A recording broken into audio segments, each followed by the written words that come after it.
Welcome. You're listening to Literacy Now, the official podcast for the nonprofit organization Parents for Reading Justice, and I am your host, Brett Tingley. Literacy Now's Episode 5 is a special broadcast of a few extended conversations we had with our colleague and good friend, Kareem Weaver. We split those conversations into 3 sections, Part 1, 2, and 3.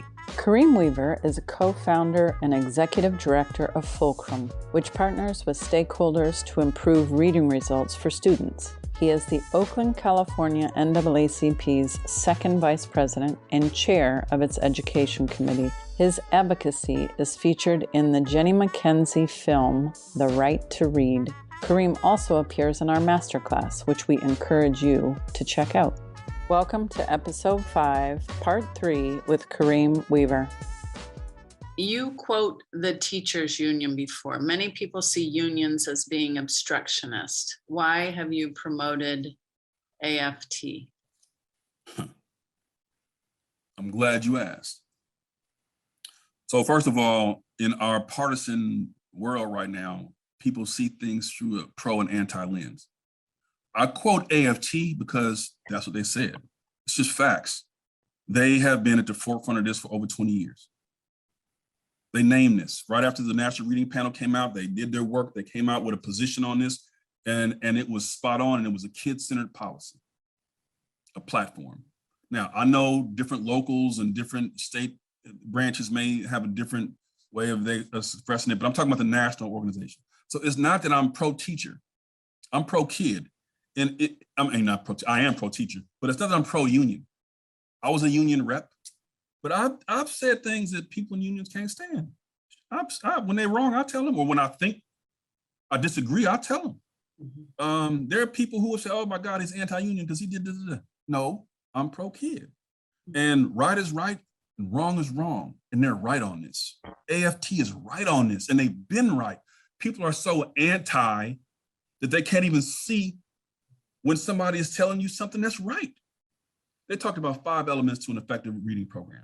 It's on their website right now. Go look it up. 5 elements. I can't name you more than a handful of districts that are putting all 5 of those in place. In fact, I know some people whose main goal it is to bust up unions.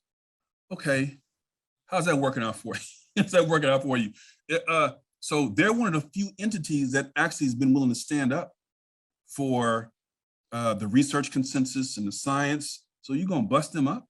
Then who's gonna stand up for it? Now, I'm not saying, like I said, I'm not saying all the locals are behind and everything, but as a national organization, AFT has led the way. You gotta give them that. You gotta be a straight shooter enough so that when you disagree, people will respect it. But when they're right, tell them they're right on this. You know, you gotta have the assessment. You gotta have the professional development. You gotta have all 5 components, including especially phonological awareness. Yeah. They're the ones who said, up to 95% of all kids can learn. It's just a small minority who, you know, are going to struggle for different reasons. But 95% to some people, that's heresy. Some people resent them for saying that and have been pressuring them to change that platform position. Hello, somebody. Because you're not supposed to speak well of unions. You're supposed to tear them down all the time. What kind of sense does that make? We're so busy hating on unions that we're hurting our kids. People got to cut that out. So I quote AFT because they're accurate. Yeah, I may not agree with them on some things. I don't agree with everything with anybody. But this is the most important thing. Mm-hmm. So, hey, and I would also say people need to not to forget that we're not going to solve this without our teachers. Newsflash, we just not. And so part of my reason also for lifting them up is because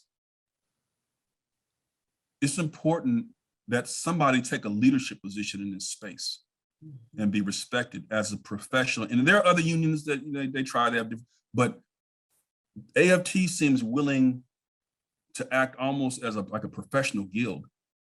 They're a labor union. They support their employee, their union members. They do what unions do. And they're willing to take a stand on a professional matter that is nuanced in nature, but very clear. They're showing leadership. So I think it would be derelict of me and anybody else to just tear them down. If anything, we should be lifting them up. Like I say, you don't have to agree with them on everything, but I think it's important to recognize what they have said, what they continue to say, and the leadership that they're showing. Well, and as you say, no matter who it is, if they are talking about the research and what the research says, we've got to back them up. That's right. That's right. And you can't, if you hate, you have to love our kids more than you hate the union. Yeah. You have to love our kids more than you hate reformers. You have to love our kids more than whatever you hate the left or the right. And sometimes I look at people like, man, do you love our kids? If they're saying, if you're saying, you know, don't to go left, and the goal is to go left, and you're saying go left, but you don't want to go left because they said it. Okay, fine, go right then with your stupid self. Go head on, right? But these folks have been leading the way with neon flashing signs, but nobody's listening because of politics. Now, like I say, do we have to agree on everything? No. But we got to get out of this, you know, when we're little kids and cowboys and Indians, good guys and bad guys, the black hat and the white hat. Man, I'm not 6 anymore. We got to grow up as a sector and mature and realize that we have to be willing to learn together and find and name the truth, whatever source it comes. And people can be right and wrong on different issues. And we have to be willing to engage with people, even if we don't necessarily. I know some groups that are so anti-union. I want to work with them, but they're so anti-union. It's like, man, you're toxic. Now, look, I'll throw a Molotov cocktail just like the next person, metaphorically speaking. I will tell a person when they're screwing up and when they're doing something bad for kids. I have done it. But what kind of, if I don't tell the truth, and if I don't give the respect to them when they earn it, and when they have been showing the leadership, then I'm part of the problem. If your anti-union stance is so strong that you will reject the research consensus in the brain science because it's coming from a union leader, you're part of the problem. If you're so anti-union that you reject the research, then you are anti-kid. I'm here to tell you. And don't tell me you're social justice. Don't tell me you're pro this and pro that. I don't want to hear all that. I don't care about your yard sign.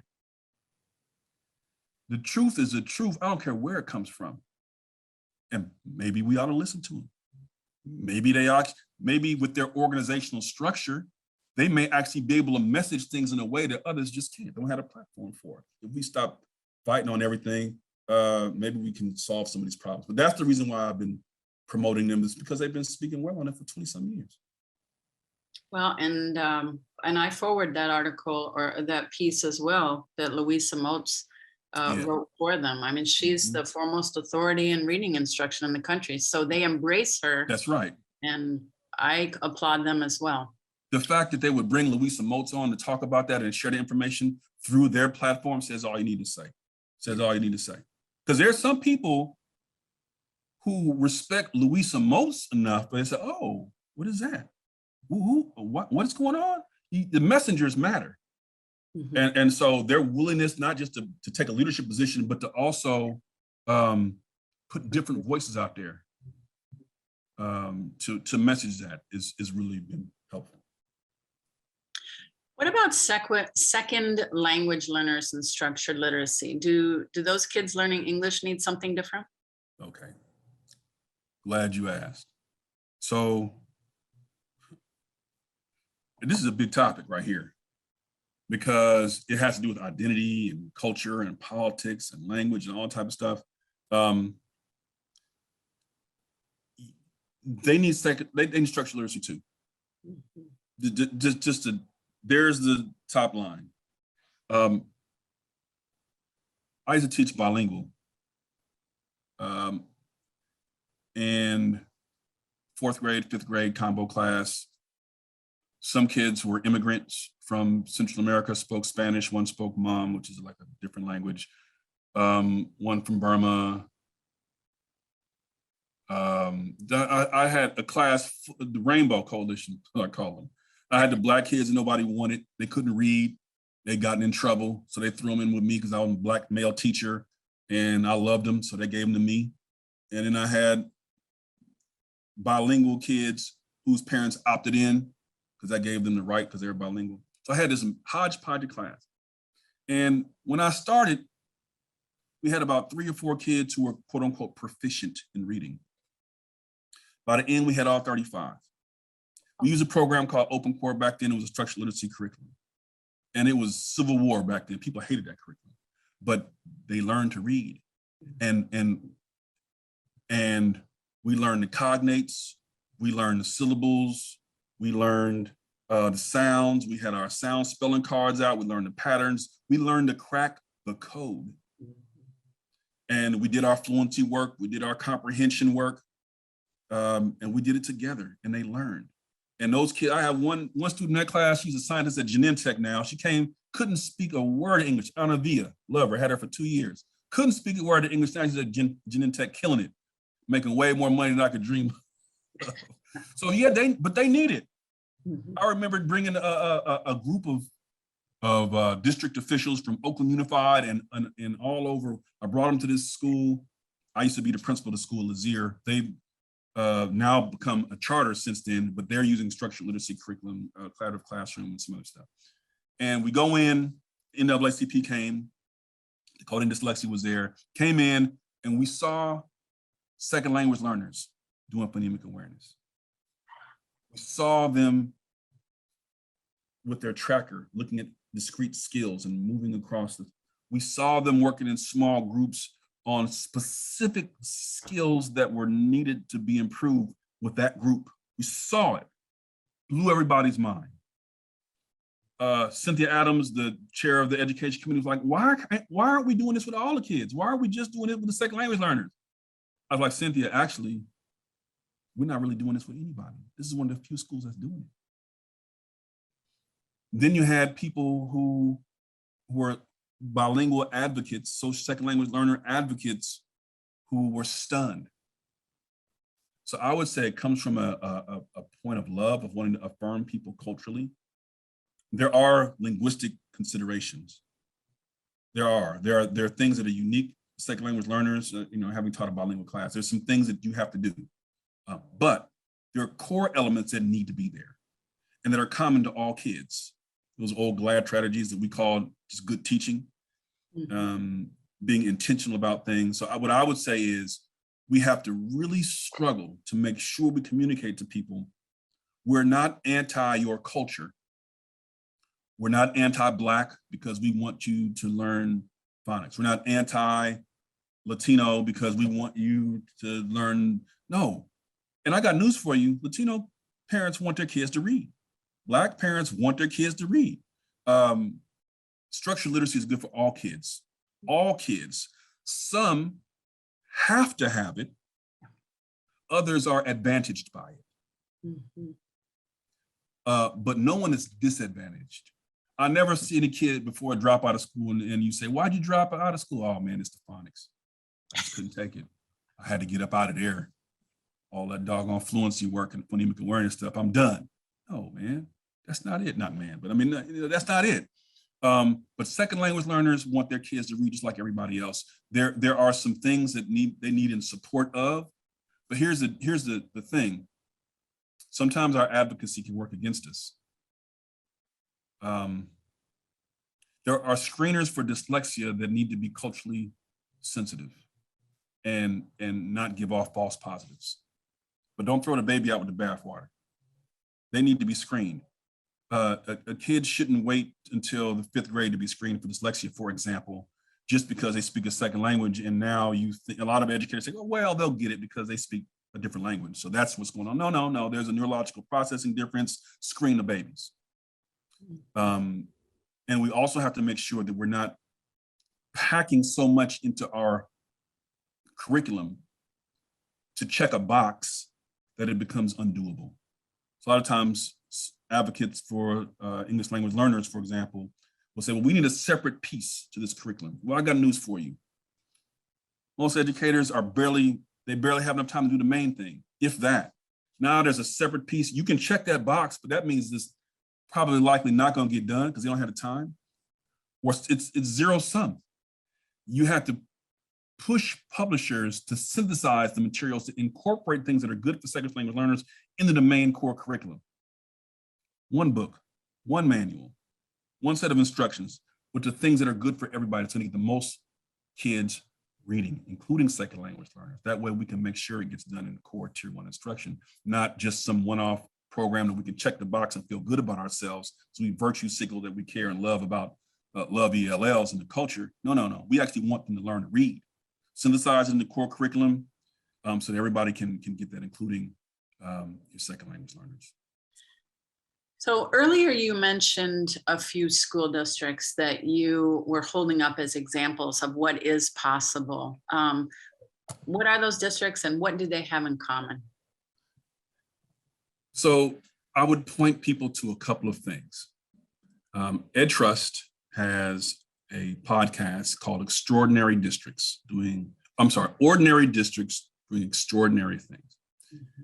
And they go through, I think they're on season 4 or 5 by now, and they go through examples of districts that are turning it around, and it, a variety of contexts from rural to urban to suburban, and they chronicle their journey and they talk to the teachers and principals and superintendents and parents, and they go step by step about how they got there. And it's filled with positive examples of people who are leveraging structured literacy to really turn their schools around. I mean, you can look at one of my favorites is season 2, I think it's episode 4, C for Delaware, because all the subgroups, they closed the achievement gap and they're moving everybody up. I mean, you're talking about second language learners coming from places like Haiti and other places. You're talking about the Black kids and the white kids and all the groups close the gap moving forward. So when you look at C for Delaware, they did a few things. They kind of mixed folks up. They kind of integrated the schools. They changed curriculum. They ditched what they had and they moved to a curriculum that was rooted in science, and folks got on board.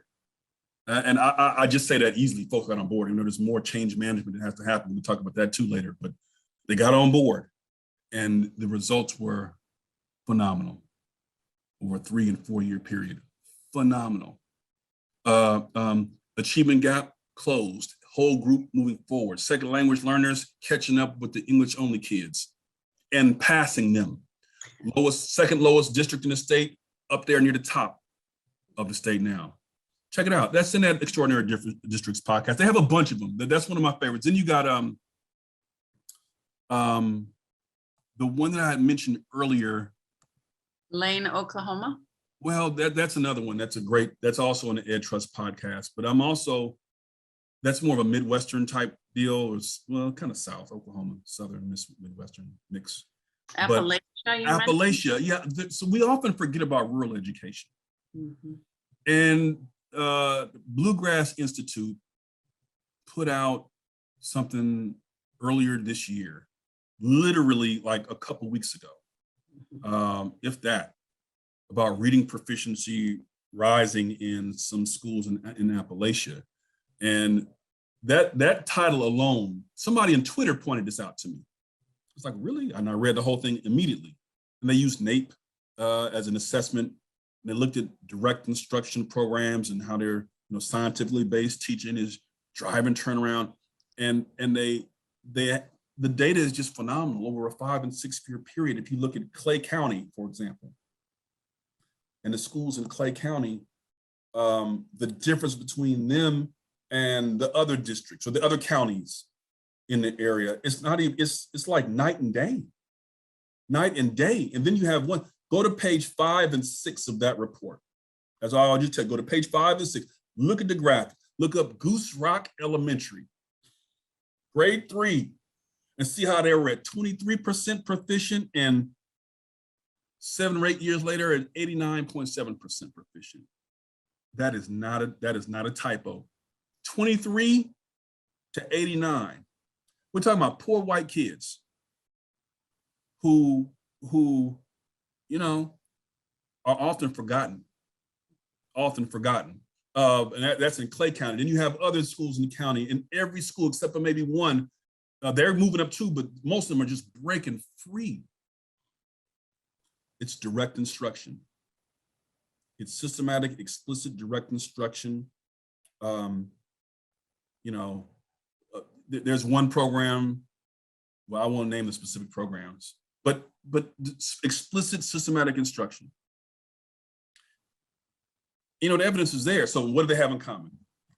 Well, first thing is that they have leadership that actually is willing to try something different. I can't tell you how many school leaders at the superintendent and chief academic officer level that I hear, and the board level, who say, well, we just bought this program. We just spent this money on this, so we can't buy another one just yet. Excuse my French, but to hell you can't. What you mean you can't spend more money? You telling me you willing to keep doing the wrong thing because you don't want to spend money to do the right thing? That's the strategy? Good luck with that. Or the people who say, well, not every kid is going to learn to read. People learn at different rates. Just give them more time. All those old tropes. There are some people, there's a remnant. There are some people who are willing to say enough is enough. We're going to do what the research says to do, and the results are consistent. So they're giving the teachers professional development on the science of reading. They are not just the curriculum, but on the actual science of how to teach reading, because no curriculum is perfect.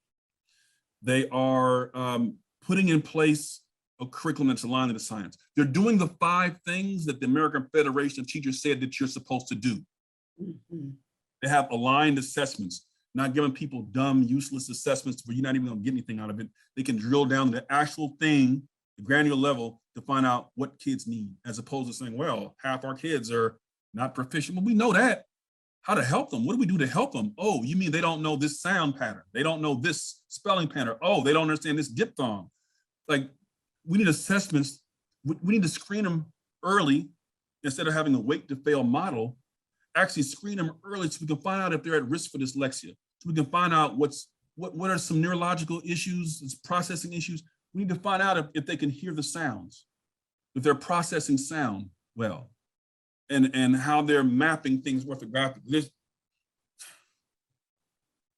There's some things we can do as practitioners and professionals that just have to be done. And I'm gonna tell you this, superintendents get fired all the time. Usually it's because there's a scandal, the money's not right, there's a budget problem, they can't get along with the teachers union, whatever. There's always reasons, and they get dismissed. The average superintendency a few years back was like 3 years. Now it's creeped up a little bit, about 3 years average. But what you don't hear is, we fired the superintendent because the kids can't read. We fired the superintendent because they kept a chief academic officer on board who was pushing voodoo, who was pushing, I hate to be, I shouldn't disparage voodoo like that, but they're pushing methods of instruction for reading that are not aligned to the research consensus. If you're doing units of study, if you've got I know I'm stepping on toes right now. If you're doing LLI, if you got Fontes and Panel up in your building and your chief academic officer don't have nothing to say about that, that's a problem. That's a problem. Now, what they can't, I'm not saying fire them right away, but they ought to be on notice.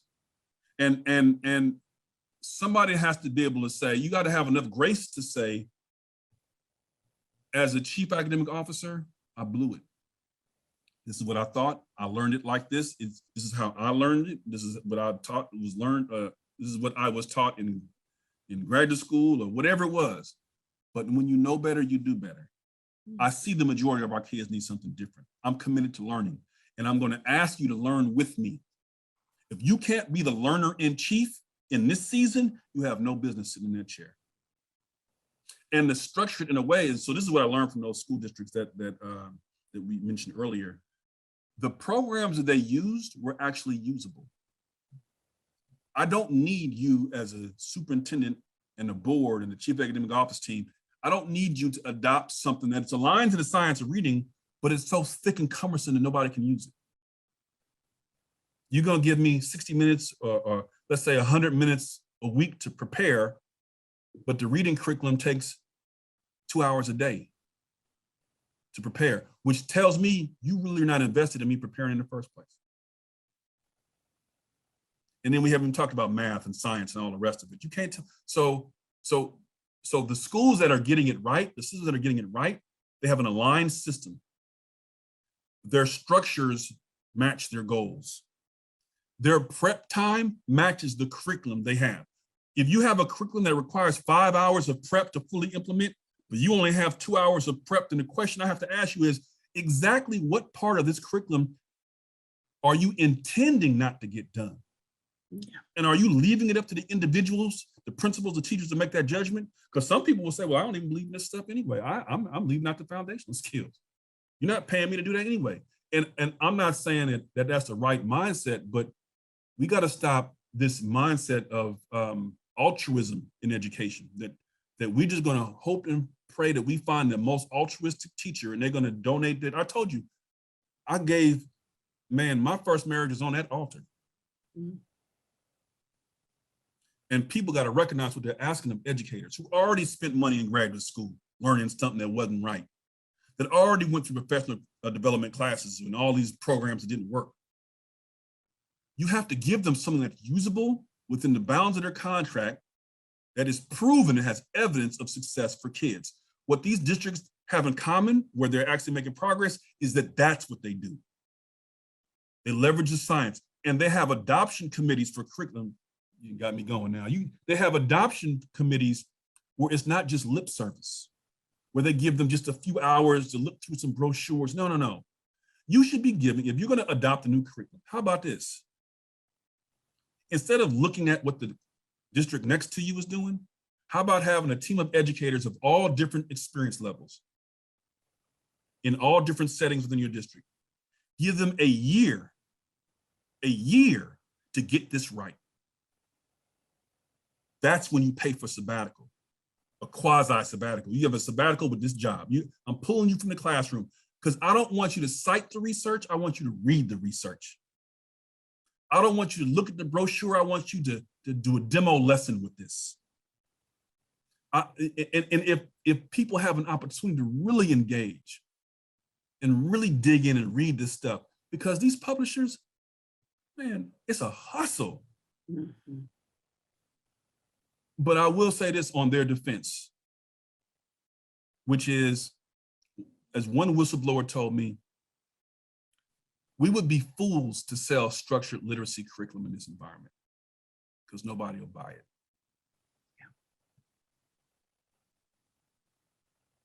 They were ultimately responsible to our shareholders. Somebody actually told me that.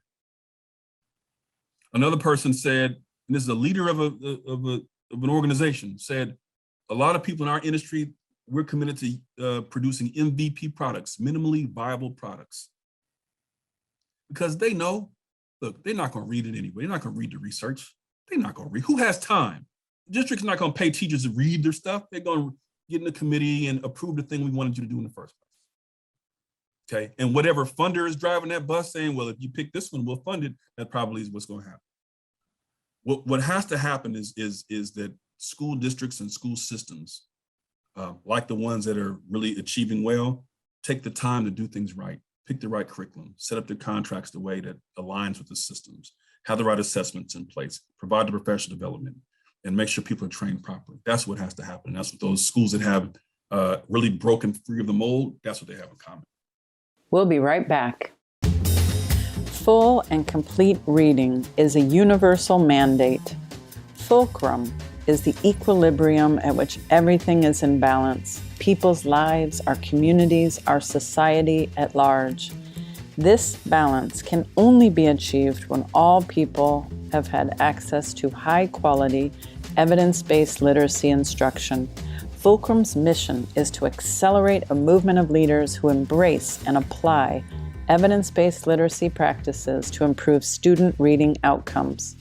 For more information, please visit fulcrumoakland.org. That's Fulcrum, oakland.org.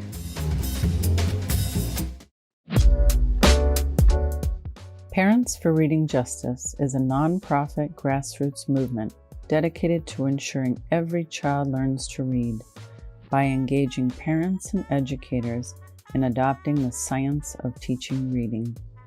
Please watch our award-winning film, Our Dyslexic Children, take our master class, and to ensure all our services remain free of charge, please consider making a donation today, all at parentsforreadingjustice.org. As an educator, you have that unique view that a district should do it from within. And as a parent who had been banging on my district for years, we actually had to organize as a parent group and really force our school district to come to the science. So I would much prefer your way. But hey, some school district staffs are willing to change for whatever reason. Some aren't. And some it takes time. The question the board has to determine and the community has to determine is, do you have that time? Are you willing to give them that time? Do they go and seek knowledge from other districts and, study their examples? Or are they circling the wagons to protect their credibility? Because you seem like you're the outsiders, you're the invaders at the gate, banging at the gate. Well, if I'm the superintendent, chief academic officer, and I've been talking Lucy Calkins for 7 years, now you tell me, it's bad enough Ed Report said Lucy Calkins is not aligned to the standards. Now you're banging at my gate telling me I'm doing the wrong thing. So where's my credibility? And how am I going to get my next job? Hello, somebody. So you got to be willing to, go as hard as you need to go, and not always lead with conflict, but you got to be willing to go there. You got to be willing to lose a friend or two. I know they're tired of me. Some people in Oakland are tired of me. I still love them, but they're tired of me because, we're not going to get along. We if you're doing right by kids, we can disagree about everything else, but I will be your biggest champion. If you're cutting corners and you're doing things that it's not going to get the greatest number of kids, I don't care if you're going to tell me that, we're going to do this program, we're gaining 3% a year. Man, we had 26%. My kid will be out of high school before you get it together. We need dramatic change. We need and the money alone won't fix that. But if you're willing to commit to learning and moving our kids forward, I'll be your best ally, and Fulcrum will be your best ally, and NAACP will be your best ally. So I move forward on those terms. Do you have a message to school districts, teachers, and universities, system leaders, social justice, teachers, universities, So I will, So 3 groups, and you mentioned one of them, the social justice part, but for system leaders, for teachers, and for universities, I'd say this. To the system leaders, K-12 system leaders, this is not a checklist problem. This is not a technical fix. Yes, you have to get the curriculum right. Yes. Yes, you have to make sure there's structured literacy. Yes, if you're serious. Yes, you have to make sure your contracts are aligned with the curriculum you have. Yes, you have to have good professional development. Yes, you have to have a quality assessment. Yes, all that. But that's checklist stuff. You also have to manage change. You have to make people want to come with you, even if it means just getting them curious enough. And that is that's an element all to itself. And so I would highly recommend, if you're not good at change management, then get help, because that's your work. You got to convince people that don't have to do what you say to do what you say. And you have to be willing to make the case, not get on your high horse, racial, economic, positional, or otherwise. You have to be able to make the case. And if you can't make the case, you're either the wrong person for the job or it's the wrong case. So for system leaders, that's what I would say. Change management is where it's at. How are you going to get people? How are you going to message things? You got to be strategic and deliberate. Some people need the institutional case to be made. Some people need the impact case. Some people need the data and the research. Figure it out. For the teachers, I would just say, first of all, thank you for your service. That's the first thing. And there is a way to do this without busting up your family, and it's tough. But you've got to demand the kind of professional development you need. You have to be willing to say, look, I appreciate the next PD you've scheduled on whatever, but instead of sitting in the back grading papers because it's useless, I'm going to actually go into my principal and say, hey, you know what? We need this. We need to learn about the science of reading. And here are some options. I'd also say that you have to fight the weapons of mass distraction and whatever the buzzwords is and the jargon and all the jingoistic stuff. That social justice isn't about marching and just fighting against the system. This is social justice. Literacy is social justice. It's the same fight that Frederick Douglass fought. It's the same fight. It's the same fight that the greatest generation of educators who ever lived fought. This is that tree. I say that because my ancestors who were enslaved, who taught under the cloak of darkness for fear of discovery, dared to teach. It wasn't because of their contract. It wasn't because they wanted them to be college and career ready. And it wasn't because, they weren't trying to get their pupils to read so that they can make money. They were trying to get them to read at risk of their own life because they understood that literacy is a human right. The ability to know, the ability to reason and decide for yourself what path you'll take. They did that, and some of them paid for it with their lives. The greatest generation of teachers. What I learned from that is that sometimes you got to go against the grain. Sometimes you got to be willing to be a squeaky wheel. Sometimes you got to be willing to stand up when nobody else is standing up. And I don't judge a teacher for not knowing. These graduate schools aren't teaching us this stuff usually. But what I will say is, in honor of that tradition, that we have to define social justice in these terms. This is social justice. The willingness to impart the ability to discern and to know. So I would just say for those of you who are in the classroom and in principalship and educators, that this is social justice. And I don't blame any teacher for being where they are. The question is, where do you go from here? And for system leaders, you got to make it easy for them, as easy as possible. No teacher should have to pay for PD, period. Matter of fact, in addition to it being free, they ought to be compensated for their time. It ought to be a la carte, meaning have different options aligned to the science of reading so people can get what they need where they're at, because people are at different seasons in their lives. You can't just give them access to a graduate level class and expect them to give 20, 30 hours of PD over the course of 2 or 3 weeks and think that's going to work. No, some people have kids. Some people have lives. Some people aren't in a position to do that. Pay them and value their time and give them the opportunities to have the choices they need to serve the kids. And lastly, for the universities, you mentioned universities. Where to begin? I'm gonna put this.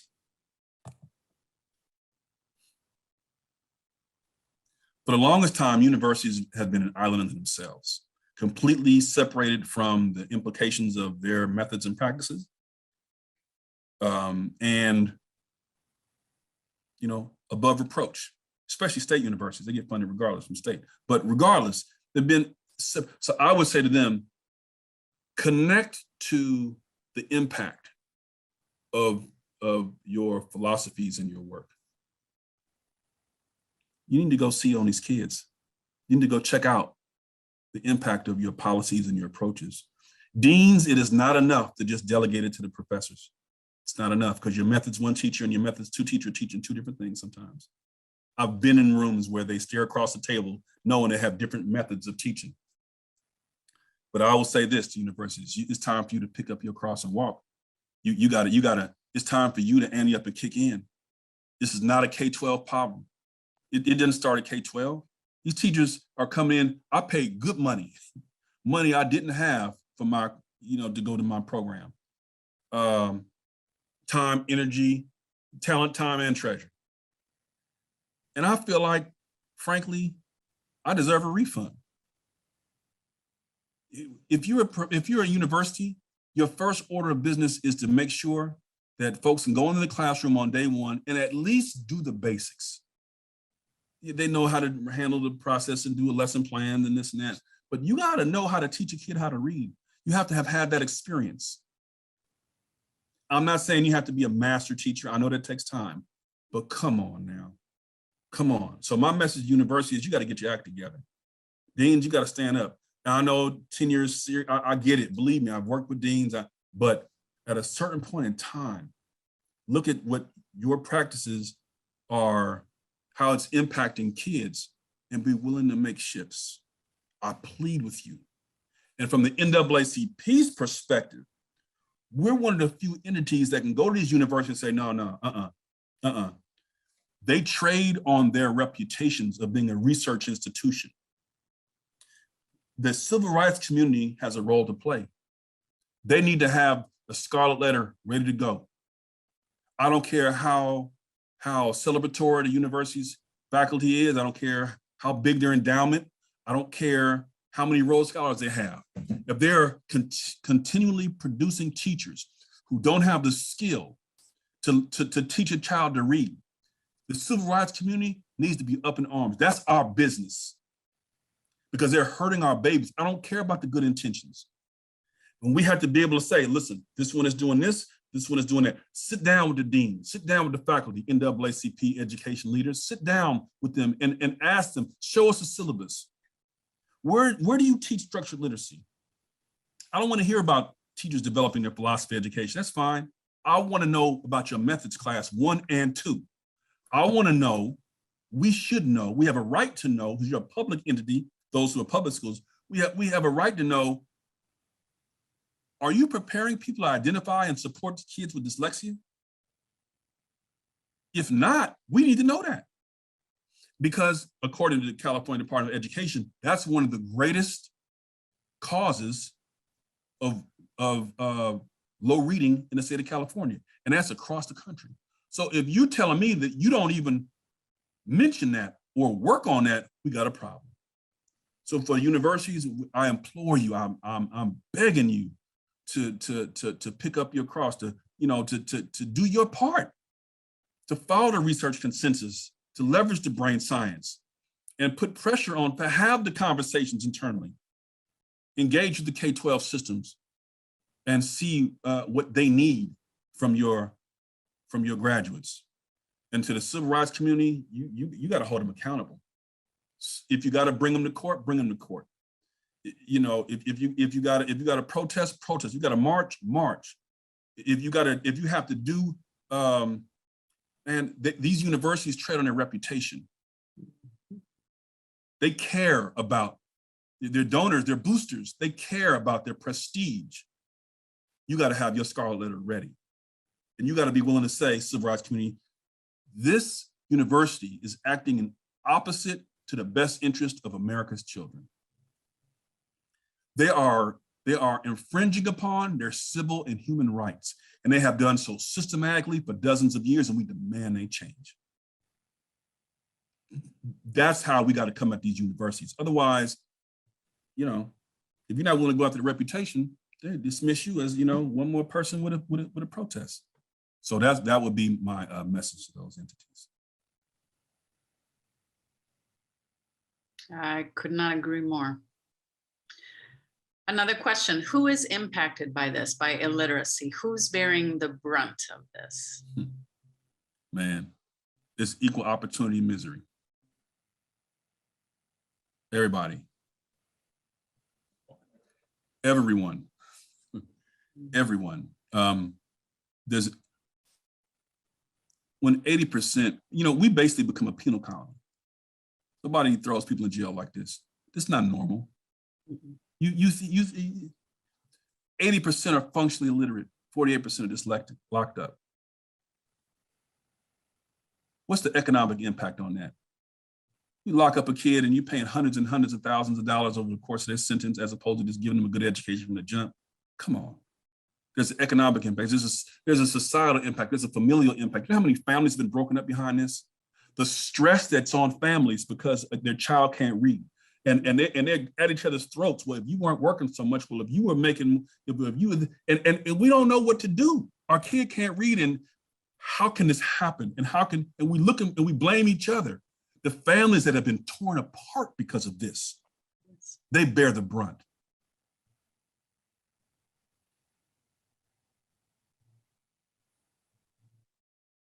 Our society we're in an information age, and our kids can't read the information. We all bear the brunt. The cure for cancer is probably locked up in a kid's mind who can't read. All these challenges, the businesses that could be created. There's a reason why, dyslexics are 15 to 20% of the population, but 42% of self-made millionaires. There's a reason. They see things, they process things a little bit differently. There's genius in that. Just like there's genius in everyone. And so we have to decide as a society how we will leverage, how we will cultivate our talent. Do we have throwaway children in this country or not? If we have throwaway children, and this is par for the course, good. We doing just, throw them away. We all invest in our prison ETFs and our stocks and keep it moving. That's what it is.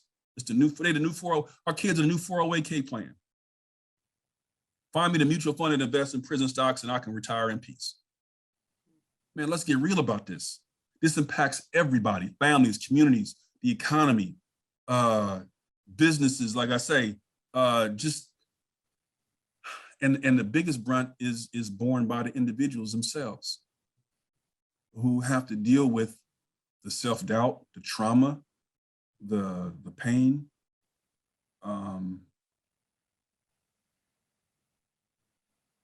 Yeah, this is an equal opportunity misery thing. The only difference is that some of us have the wherewithal, the financial resources to mitigate it somewhat. Like if you're broke, if your family don't have money and your kid is dyslexic or they can't read, and the school system is steadily telling you there's no need to test them, or we don't screen for dyslexia because I got some reason. Oh, well, the screener and this and that, and whatever the reason that they give. And so their wait to fail model strangles your child and you can't do anything about it. The bitterness that comes from that. When kids realize the hustle, when they realize that the system played them for fools, that they never were taught how to read, they never were given what they need. And when their needs came up, that it was explained away, they were rationalized away, and everybody's now off living their best life, and they're sitting there stuck to deal with the aftermath of a life where they can't handle it, navigate it in a society that demands literacy. The resentment, we are fortunate that we don't have more kids knocking us upside the head, taking our car. We are fortunate that they're not storming the gate. All color kids, all colors. There's enough blame to go around. The churches, houses of worship, synagogues, mosques, they can't read your scriptures. Shouldn't you be lifting your voice? They should be on the front lines. There was a time in the American society, in the civil rights struggle, the church were at the forefront. Now I don't know what they're doing.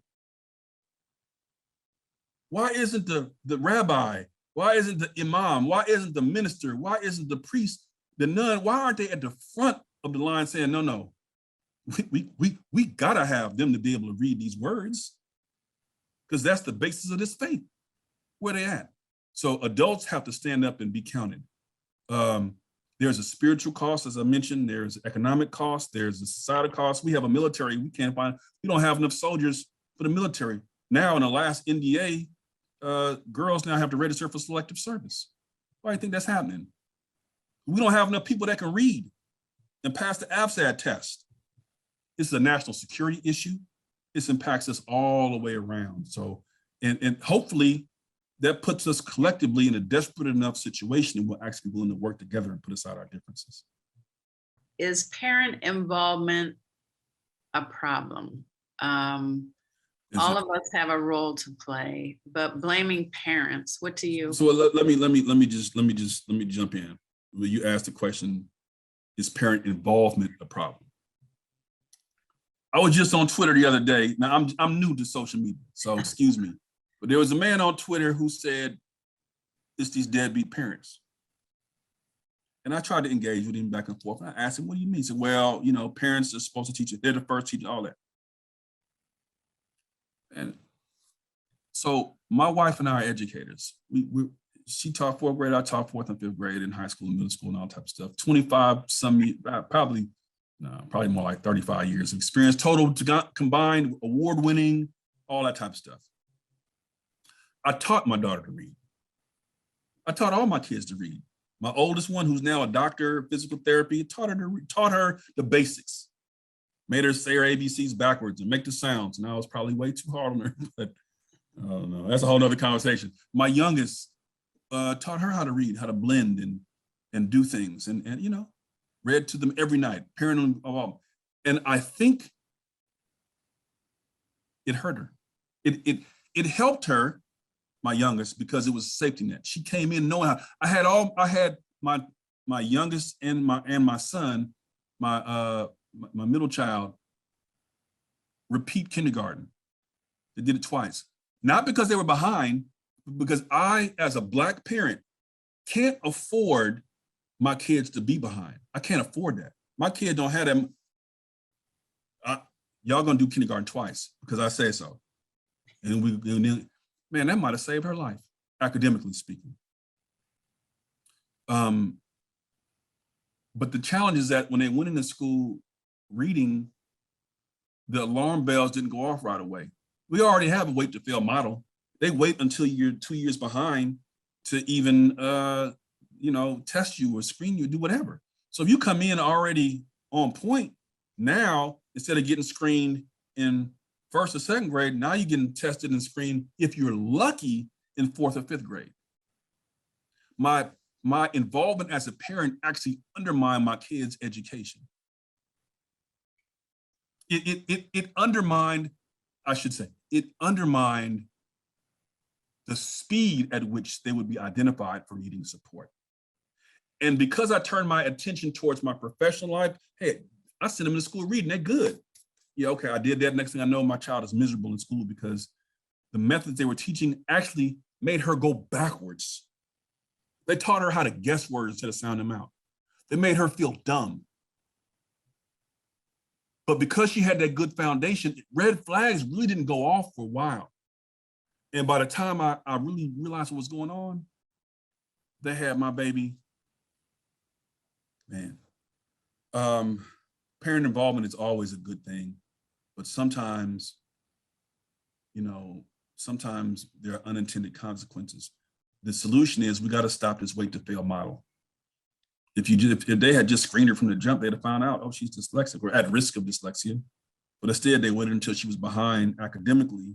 And by that time, not only was she behind academically, she was psychologically worn out and emotionally worn out. So I hate to say that, but that's my perspective on that. Let me ask you a question, though. How responsive was your school district? And did they proactively test her and screen her? No. They didn't screen her. They never screened her for dyslexia. They never tested her for anything. No learning disability. This is what we got. By third grade, I remember the parent-teacher conference. My wife and I went in there. Oh, she's such a nice girl. She's a little behind in this work and this and that, but she's so sweet in her personality and everybody loves her. I just love her. She's such a doll. This is what they told me. I was so furious at the lack of actual substance that my wife was like, you gotta wait outside. You gotta wait outside. And this really is a big one for girls. Yes. Boys, they'll usually shut down and throw a chair. Or they'll hit somebody or something. And now, we gotta have a meeting, But the girl, she's nice and all. And so because she wasn't that far behind in their minds. And because she's so nice, she didn't get what she needed. They never tested her. And I wrote letters. I did all the stuff I followed all the rules. And I finally got to the point where my wife and I, we realized they're not going to do this. They're never going to test her. Even in 7th grade, we had them. They never did. We ended up spending money that we didn't have to test our daughter because we were desperate. And I resent the school district for that. I hate to use it like that, but she was in a traditional public schools. We pay taxes, but they treated her as an inconvenient problem. This is an inconvenience. And if we just wait them out, this will go away. And I hate to say this, but they probably were right. They waited so long that we got frustrated. We took them out of the public school for high school and put them in the school, got our own testing. They waited us out. And here I am, Mr. NAACP, Mr. Reading Man, Mr. All This. And my kids are just set upon as everybody else's. You got to be vigilant. No, they never did what they were supposed to do. And I still have feelings about that. Well, and let me assuage some of your guilt, because had you not taught her to read before she went to school, they still wouldn't have screened her. So don't feel bad. You didn't do anything wrong. And in fact, you may have saved her sense of self, because a child's sense of self is built very early when they're in 1st and 2nd and 3rd grade.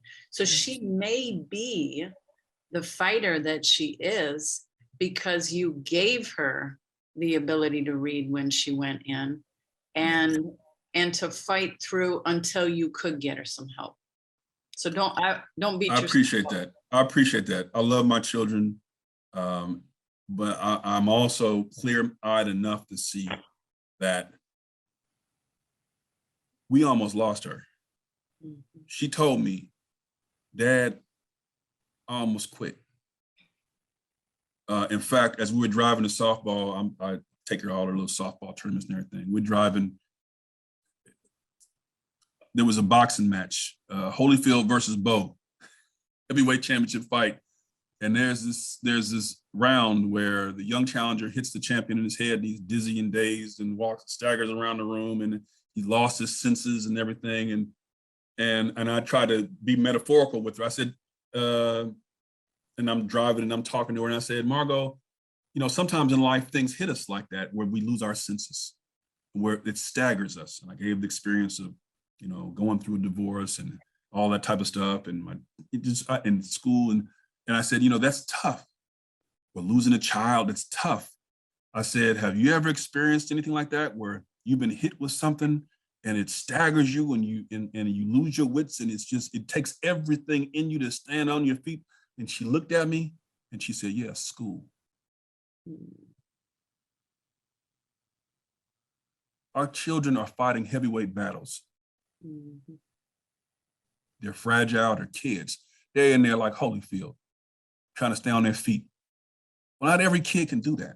Not every kid can go 15 rounds with a young challenger. Not everybody has two parents who happen to be educators and award-winning teachers and principals and access to technology. Not everybody has access to a tutor. Some people go down. And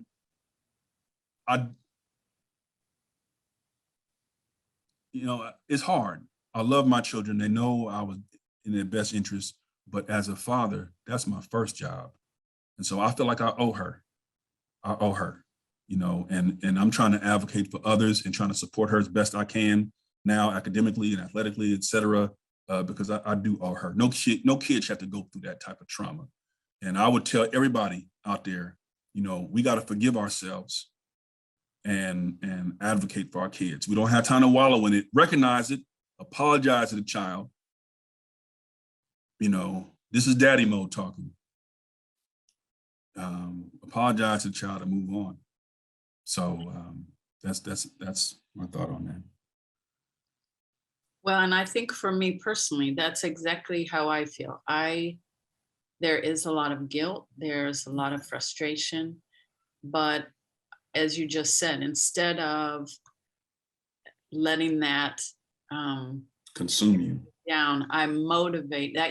I use that to motivate myself to continue to help kids. And that's why I've enjoyed so much getting to know you, because you're helping all kids. So we can't thank you enough for your work. And educators have to be understanding on this. Y'all got to be patient with us. Listen, when I found out my daughter was dyslexic, she was 16. After all of the trauma and after everything that she went through, and I got that report in my hand, I felt like I want to slap everybody with it. Yeah. I was furious for all of the distractions and delays and all of the bureaucratic paperwork and all the end around how they. I was furious at the third grade teacher who told me how nice she was, and the counselor who didn't have time to squeeze. I was mad at all of it. And so sometimes, because of the pain that families go through, you got to be patient with us. I'm not saying take a whole bunch of abuse, but I'm saying understand that this is a sensitive thing.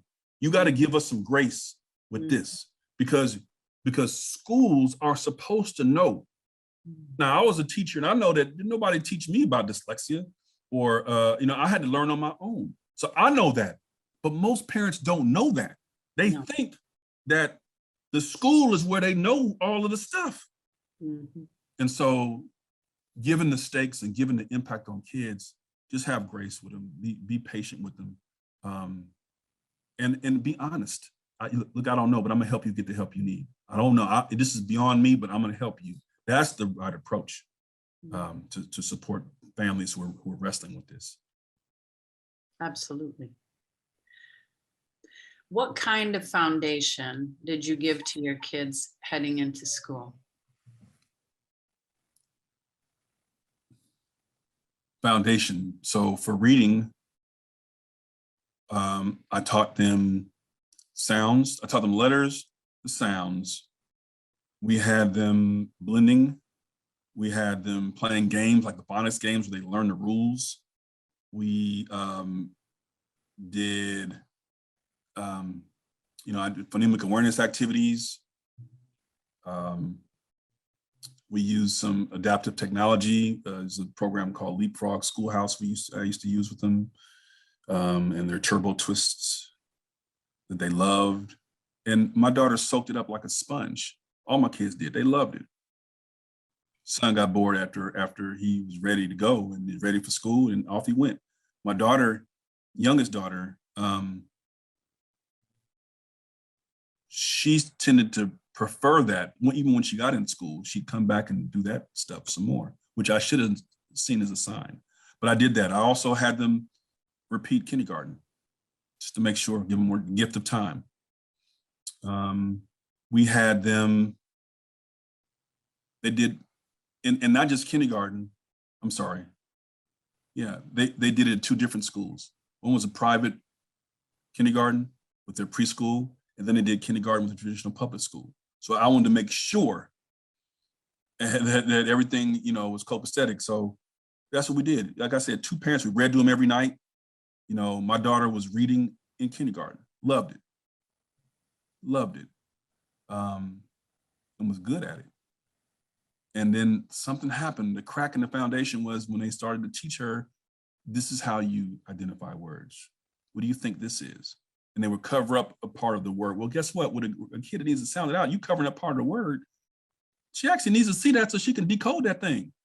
Don't even get me started. But we did a lot to get their foundation together. And I think it served them well, because the schools really weren't at that point teaching foundational skills for reading.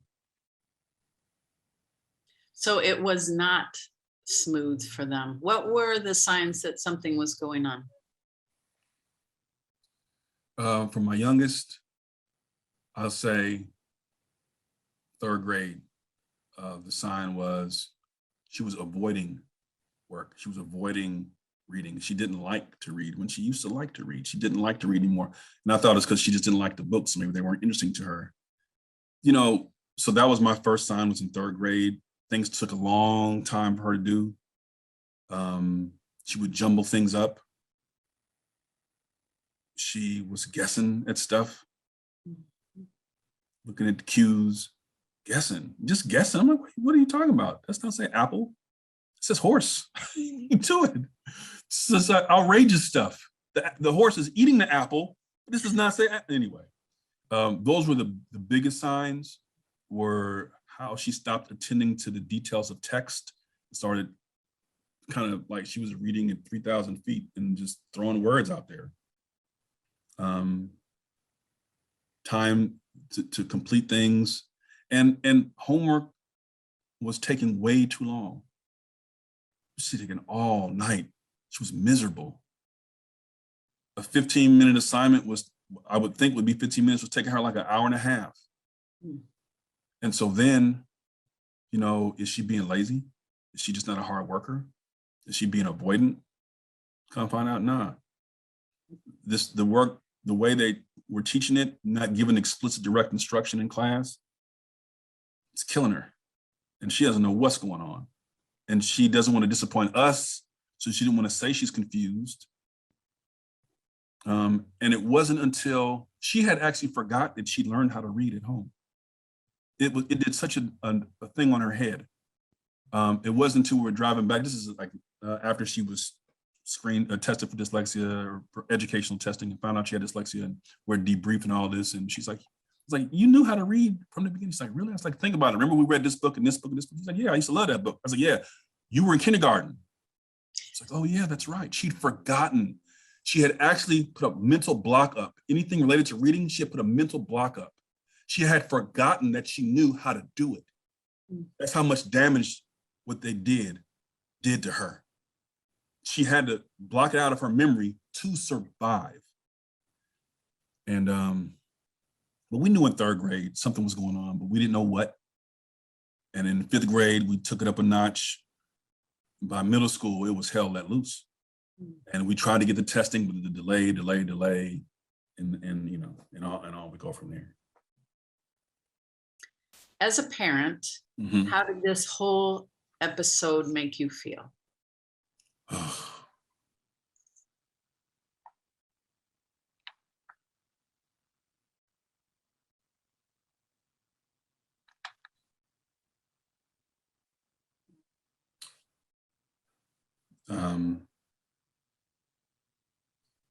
Made me feel foolish and guilty. Foolish because I worked in schools my whole life. I know schools, I know there's holes in the basket. And I know that there are issues from the top to the bottom. And so I felt like I should have, if anybody should have been more vigilant, it should have been me. I thought that what I had done was enough. You teach your child the basics, you give them a strong foundation, you take all the precautions that you know how to take, and you set them off on their course. And then I doubled down and I said, well, I'll coach her sports, so that way I'll stay involved and I won't just work all the time. I have to, and even still, I wasn't paying enough attention. I wasn't.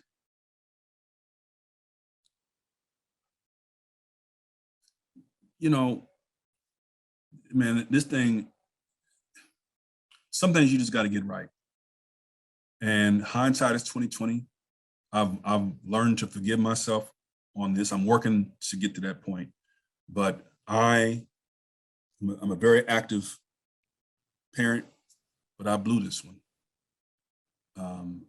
But I also feel resolute. I'm resolved to give her and my other children everything I can to get them what they need. That includes tutoring, that includes support, that includes access to whatever she needs access to. I'm not going to let my baby be a statistic. But I felt guilty because I trusted a system that I know is broken. I thought that my parental involvement was going to protect her and protect them from the issues that are in our system, but that was naive. You have to stay on it. You can't just, you have to keep monitoring. You have to keep checking in on them. You have to keep assessing how they're doing, and not always, when there's a problem and you see a problem, when teachers and when educators say it's going to be okay, part of that is it's a relief, because you're like, okay, I don't have to do anything right now because they say it's going to be okay. I don't have to go to the board meeting, and I don't have to do this and write the letters and do this and spend the money because it's going to be okay. Part of us want to hear that. But in our heart of hearts, we know that's not true. It's going to be okay if we help make it okay. I am my daughter's champion. As a parent, you got to be the champion for your child. And you can't accept anything less than what they need. And so I feel like I knew better. And I'm grateful that I was at least able to slow down enough to say, okay, let's do something about it now. And moving forward, I'm going to, do everything I can. But I have a lot of feelings about that. And, yeah, because I've seen it myself firsthand in schools. And so my own child, my own house, and I'm sitting up in here and everybody else is, hindsight is 2020. My mother's none too pleased with me on this. None too pleased. Grandma got plenty to say about this here. Trust me. But I also know I'm fully committed to making sure she gets what she needs. And fortunately, she has access to college because her grades are getting a lot better. And she's really, really good at her sports. She plays softball and everything, and she's being recruited as we speak. She's in there interviewing with schools and asking them questions. She can swing it, so they want her. So that's good. So fortunately, she has that in addition to her art and some other things. But I do have feelings about it that I gotta sit through and put towards a positive action, and not just dwell on it negatively. One of the things that I talk to parents about, because this comes up all the time, is there is a lot of guilt, but to me, you feel like you were a good person because you trusted the district, and the district was the expert. They were the ones who saw them every day, worked with them every day. So again, if you can just channel that frustration, the anger, the guilt into making sure it doesn't happen again to anybody else's child, it really is healing. It is. It can be healing. And I've already started experiencing that. And I will say this, not just healing for individuals and communities and families, but it's also healing for society. Yeah. So this is one of those things where it is in my interest that your child learn to read. It is in my interest that the people in Appalachia learn to read.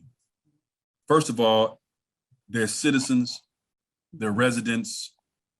They need to contribute to society. We need their genius, their thoughts, their insight, their businesses, their acumen, all of that. We need them. We need each other. We need it for the common defense. We need it to preserve and further our institutions. And when people can't read, society pays for it.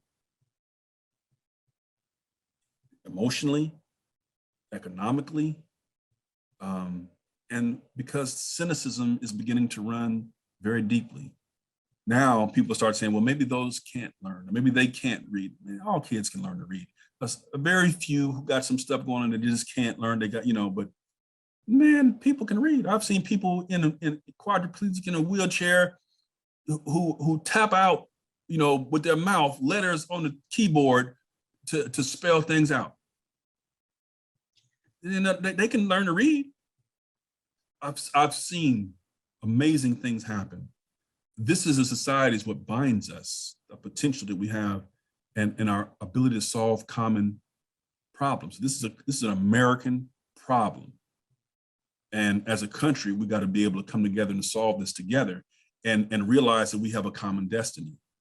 You cannot let certain segments of society become embittered because we allowed them or we pushed them towards irrelevancy. We consigned them to the margins willfully, and then expect that everything is just going to go on hunky-dory. We go live in our enclave and our cul-de-sac and everything's fine. There's a cost to be paid for ignoring the needs of our children. And so, I'm hoping that we'll throw our lot together and for common purposes' sake, move forward collectively. Well, we couldn't be more pleased or dedicated to partnering with you and on this important mission. Well, thank you for all the work you all do. I love the movie Our Dyslexic Children. It was phenomenal. And just, you got to keep pushing. I just want to encourage you all to keep pushing. It's going to take all of us, and we're willing to partner. NAACP is willing to partner. Fulcrum's willing to partner. So I just want to kudos to you and your team, and then for interviewing me. Thank you so much for letting me get this off my chest. It's almost healing for me, sad, but it's also healing. And hopefully it's useful to somebody. It's incredibly useful. We could not thank you enough. Literacy Now is a podcast designed specifically for parents in our effort to ensure every child learns to read. Parents deserve a seat at the table, and we bring their voices to the fore. We invite you to join the Parents for Reading Justice community on all of our socials, and make sure to visit our website to watch our documentary and to take our masterclass. All of our content is free of charge because every child deserves to learn to read. This episode was brought to you by parentsforreadingjustice.org, produced by Brett Tingley and Keita Mascaro.